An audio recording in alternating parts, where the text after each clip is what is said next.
DCM ಮತ್ತೆ team ಮೇಲೆ ಮತ್ತೆ ಮುಗಿಬಿದ್ದಿದ್ದಾರೆ ಸಿಎಂ ಪುತ್ರ. ಶಿವರಾತ್ರಿ ಬಳಿಕ ಡಿಕೆಶಿಗಷ್ಟೇ ಅಲ್ಲ, ರಾಜ್ಯಕ್ಕೆ ಒಳಿತಾಗಲಿದೆ. ಕೊಪ್ಪಳ ಜಿಲ್ಲೆಯಲ್ಲಿ ಎಂಎಲ್ಸಿ ಯತೀಂದ್ರ ಹೇಳಿಕೆಯನ್ನ ಕೊಟ್ಟಿರುವಂತದ್ದು. ನಾಯಕತ್ವ ವಿಚಾರವಾಗಿ ಈಗ ಆಲ್ರೆಡಿ ಮಾತನಾಡಿದ್ದೇನೆ, ಮತ್ತೆ ಮಾತನಾಡೋದಿಲ್ಲ ಅಂತ ಹೇಳಿದ್ದಾರೆ. ಶಿವರಾತ್ರಿ ಬಳಿಕ ಡಿಕೆಶಿಗಷ್ಟೇ ಅಲ್ಲ, ರಾಜ್ಯಕ್ಕೂ ಕೂಡ ಒಳಿತಾಗಲಿದೆ ಅನ್ನುವಂತಹ ಮಾತನ್ನು ಹೇಳಿದ್ದಾರೆ. ಕೊಪ್ಪಳ ಜಿಲ್ಲೆಯಲ್ಲಿ ಎಂಎಲ್ಸಿ ಯತೀಂದ್ರ ಹೇಳಿಕೆಯನ್ನ ಕೊಟ್ಟಿರುವಂತದ್ದು. ಹಿಂದೆ ನಾಯಕತ್ವದ ವಿಚಾರವಾಗಿ ಮಾತನಾಡಿದ್ರು, ಈಗ ನಾನು ಮಾತನಾಡೋದಿಲ್ಲ, ಅದ್ರ ಬಗ್ಗೆ ಆಲ್ರೆಡಿ ಮಾತಾಡಿದ್ದೀನಿ, ಪದೇ ಪದೇ ಇದೇ ಪ್ರಶ್ನೆಯನ್ನ ಕೇಳಬೇಡಿ ಅಂತ ಹೇಳ್ಬಿಟ್ಟು ಮಾತನಾಡಿದ. ವಿರೋಧ ಪಕ್ಷಗಳು ಸೂಪರ್ ಸಿಎಂ ಎಂದು ಟೀಕಿಸ್ತಾ ಇದೆ. ನಾನು ಸರ್ಕಾರದ ವಿಷಯದಲ್ಲಿ ಹಸ್ತಕ್ಷೇಪವನ್ನ ಮಾಡುವುದಿಲ್ಲ, ಆಧಾರರಹಿತ ಯಾರು ಕೂಡ ಟೀಕೆ ಮಾಡ್ತಿದ್ದಾರೆ ಅಂತ ಗೊತ್ತು, ಜನ ಎಲ್ಲವನ್ನೂ ಕೂಡ ಗಮನಿಸ್ತಾ ಇದ್ದಾರೆ ಅಂತ ಹೇಳ್ಬಿಟ್ಟು ಯತೀಂದ್ರ ಸಿದ್ದರಾಮಯ್ಯ ಹೇಳಿಕೆಯನ್ನ ಕೊಟ್ಟಿರುವಂಥದ್ದು. ವಿನಾಕಾರಣದ ಟೀಕೆಗಳಿಗೆ ಜನ ಯೋಚನೆ ಮಾಡುವುದಿಲ್ಲ ಅಂತ ಹೇಳ್ತಿದ್ದಾರೆ. ವಿಪಕ್ಷಗಳಿಗೆ ಕೌಂಟರ್ ಕೊಡುತ್ತಲೇ ಡಿಕೆಶಿಗೆ ತಿರುಗೇಟನ್ನ ಕೊಟ್ಟಿದ್ದಾರೆ. ಸಿಎಂ ಕುರ್ಚಿ ವಿಚಾರದಲ್ಲಿ ಯತೀಂದ್ರ ಮೇಲೆ ಡಿಕೆ ಗರಂ ಆಗಿರುವಂಥದ್ದು.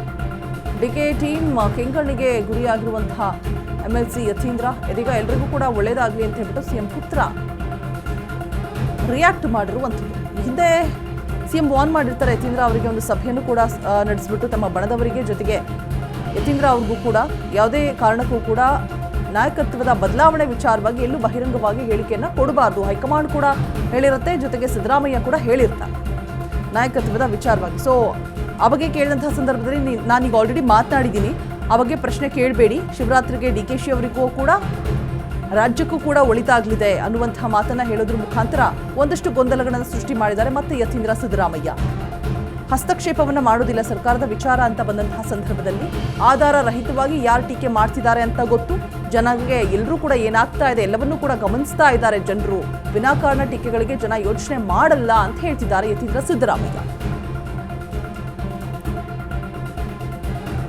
ಡಿಸಿಎಂ ಮತ್ತೆ ಟೀಮ್ ಮೇಲೆ ಮತ್ತೆ ಸಿಎಂ ಪುತ್ರ ಟಾಂಗ್ ಕೊಟ್ಟಿರುವಂಥದ್ದು. ಶಿವರಾತ್ರಿ ಬಳಿಕ ಡಿಕೆಶಿಗಷ್ಟೇ ಅಲ್ಲ, ರಾಜ್ಯಕ್ಕೂ ಕೂಡ ಒಳಿತಾಗಲಿದೆ ಅಂತ ಹೇಳ್ತಿದ್ದಾರೆ. ಮುಖ್ಯಮಂತ್ರಿ ಕುರ್ಚಿ ಬಿಟ್ಟುಕೊಡುವ ಸಂಬಂಧ ಪದೇ ಪದೇ ಹೇಳಿಕೆಯನ್ನ ಕೊಡ್ತಾ ಇನ್ನೊಂದು ಬಣದ ಕೆಂಗಣ್ಣಿಗೆ ಗುರಿಯಾಗ್ತಾ ಇದ್ರು ಈ ಹಿಂದೆ ಯತೀಂದ್ರ. ಈಗ ತುಸು ಜಾಣ್ಮೆಯಿಂದ ಮಾತಾಡಿದ್ದಾರೆ. ಬಿಕಾಸ್ ಈ ಹಿಂದೆ ಕೊಟ್ಟಂತಹ ಒಂದು ಹೇಳಿಕೆ ಎಷ್ಟೊಂದು ಸಂಚಲನವನ್ನ ಸೃಷ್ಟಿ ಮಾಡಿತ್ತು, ಯಾವ ರೀತಿಯಾಗಿ ಡಿಕೆಶಿ ಬಣದವರು ತಿರುಗಿಬಿದ್ದಿದ್ರು ಎಲ್ಲವನ್ನೂ ಕೂಡ ಗಮನದಲ್ಲಿಟ್ಕೊಂಡು ಇದೀಗ ತುಂಬ ಸೂಕ್ಷ್ಮವಾದಂತಹ ಜಾಣ್ಮೆಯ ಮಾತುಗಳನ್ನು ಆಡಿದ್ದಾರೆ. ಮಹಾಶಿವರಾತ್ರಿ ಮುಗಿದ ನಂತರ ಡಿಕೆಶಿಗಷ್ಟೇ ಅಲ್ಲ, ಇಡೀ ರಾಜ್ಯಕ್ಕೆ ಒಳಿತಾಗುತ್ತೆ. ಭಾನುವಾರ ಮಾಧ್ಯಮದವರ ಎದುರು ಹೇಳಿರುವಂತಹ ಮಾತು, ಶಿವರಾತ್ರಿ ಬಳಿಕ ಒಳ್ಳೆಯದಾಗಲಿದೆ ಅಂತ ಹೇಳ್ತಿದ್ದಾರೆ. ನಾಯಕತ್ವದ ಬಗ್ಗೆ ಮಾತನಾಡಿಲ್ಲ ಏನೂ ಕೂಡ, ಪದೇ ಪದೇ ಪ್ರಶ್ನೆ ಕೇಳಬೇಡಿ ಅದನ್ನೇ ಅಂತ ಕೂಡ ವಾರ್ನ್ ಮಾಡಿದ್ದಾರೆ. ನಾನೀಗ ಆಲ್ರೆಡಿ ಉತ್ತರ ಕೊಟ್ಟಿದ್ದೀನಿ ಅಂತ ಗರಂ ಕೂಡ ಆಗಿದ್ದಾರೆ. ವಿರೋಧ ಪಕ್ಷಗಳು ನನ್ನನ್ನು ಸೂಪರ್ ಸಿಎಂ ಅಂತ ಹೇಳ್ಬಿಟ್ಟು ಟೀಕಿಸ್ತಾ ಇದ್ದಾರೆ.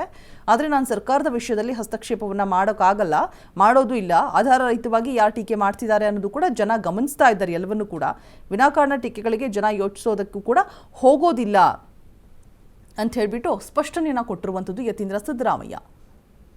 ಎಲ್ರಿಗೂ ಕೂಡ ಒಳ್ಳೆಯದಾಗತ್ತೆ, ಡಿಕೆಶಿಗೂ ಕೂಡ ಮಹಾಶಿವರಾತ್ರಿಗೆ ಅನ್ನುವಂತಹ ಗೊಂದಲದ ಹೇಳಿಕೆಯನ್ನು ಕೊಟ್ಟಿದ್ದಾರೆ.